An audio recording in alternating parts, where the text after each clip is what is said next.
विनयभंगाची तक्रार पोलीस स्टेशनमध्ये का दिली म्हणून तरुणीला कोयत्याने मारहाण।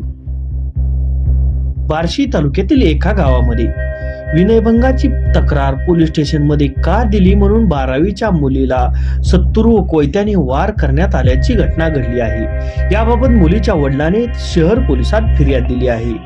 त्यानुसार आरोपी विरुद्ध हत्येचा प्रयत्न केल्याचा गुन्हा दाखल करण्यात आला आहे। या घटनेवरून दोघांविरुद्ध गुन्हा दाखल करण्यात आला आहे। विशेष म्हणजे आरोपीने तरुणीवर बलात्कारही केला होता। तरुणीने त्याची तक्रारही शहर पोलिसात दिली होती। त्याचाच राग धरून तिच्यावर हा हल्ला करण्यात आला आहे।